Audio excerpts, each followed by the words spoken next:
I'm going to go over a few of the details of the survey here that are more administrative, but can be very helpful to understand. Up in the top right corner, you have a whole host of little buttons, and I'll go through each of them and explain them here. The first you're going to see is a telephone, right? This is phone options. In here is where you'll see a phone number if you've set up the toll-free phone option. When people call in to take the survey, they are given a voice prompt where they will read them the question and they're able to respond either by typing in something if they prefer that way, answering 5 for good or 1 for bad type of thing on star ranking questions, or they can just respond vocally. For free text questions, they're able to respond vocally and it's transcribed, and so you get those responses in there as well.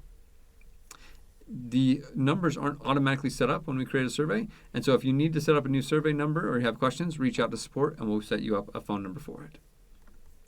The next thing you'll see here is the survey languages. As you open the survey languages, you'll see at the very top the languages that you have selected for your survey.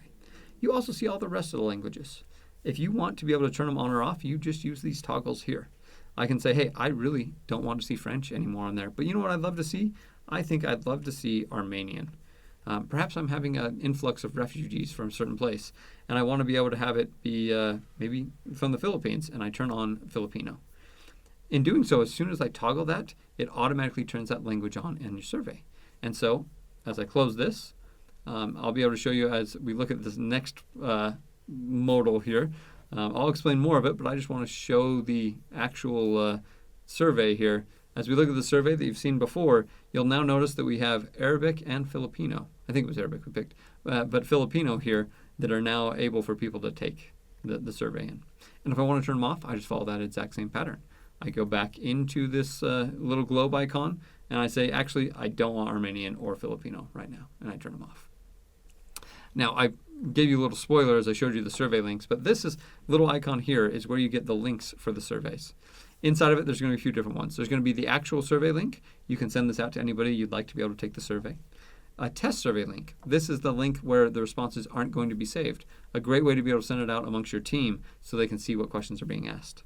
You also have a vanity registration code and a system registration code. This is how we link a kiosk to an individual survey. On the kiosk, there's going to be a place for you to be able to say, what's my registration code? And you can either enter the system one, or if we've set up a vanity one in, that then allow you to link it to that kiosk. We also have a vanity URL that's based off the vanity registration code. This is simply a short URL that links to the survey. If you want somebody to be able to take the survey and they're going to type in something, this URL is much better to send out than this long one above. You also have a short URL, which is just a quick generated one that we generate automatically for you. It's not quite as good as the vanity URL, but if you're in a hurry, the short URL still works great. Below that, you'll see the QR code. The QR code is just a way to be able to access this survey. As someone scans it on their phone, it pops up and they're able to take the survey from there. This is how you find all of these things, the survey links, the vanity URL, the registration code, and the QR code here. The next one is just the survey questions. If I want to be able to look at the survey questions without getting into the survey and walking my way through it, I just click this button and I can see each one of them in the type that they are. This is also really nice for being able to copy and paste them in case you need to paste them into an email to send them to somebody, as people tend to always be curious about what's being asked. You also have this button here, which is a shared dashboard access. And so you're going to have the ability to configure dashboards and who has access to this all the time. And that's actually done over here in this Manage Users.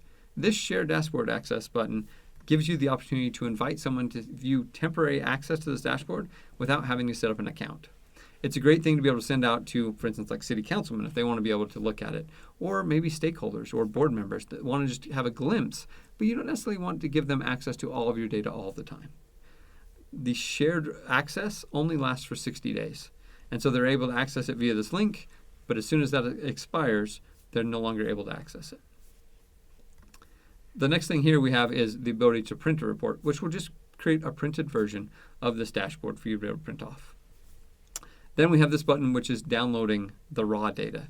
If you want to download all of the responses that you have, you are more than welcome to. We also have an API that you can use to consume and put them on your own dashboards if you prefer. This button here will download a CSV of all the responses that you have.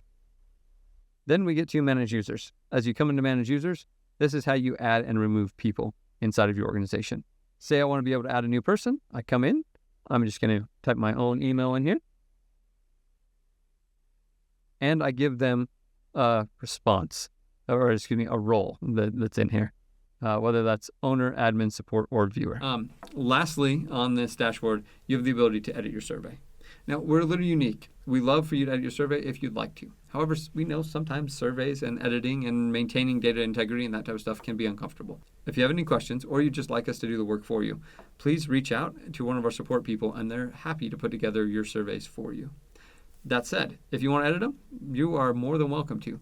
You just click this button and it's going to pull up your survey editor, where from in here you're able to edit your surveys.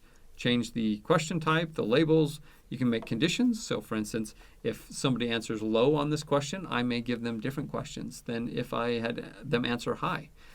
You can change the question type. Maybe I don't want this to be a rating question. Maybe I want it to be a scale question. And I can set the low scale for 10 or low scale for 0 and the high scale for 10. Or maybe I don't like that and I want to go back to the rating. I can do whatever I'd like here. And you can see that it's automatically saved down at the bottom there. And so your changes automatically save as you go. And then as soon as I've done that, I can come up here and test the survey and see if it's working the way I want. The changes you make, and once they're saved, are then published and will appear on the kiosk as soon as the kiosk refreshes. And so it can be a really quick way to be able to get the feedback we want and the feedback that your clients are asking to give in a way that is really not very intrusive.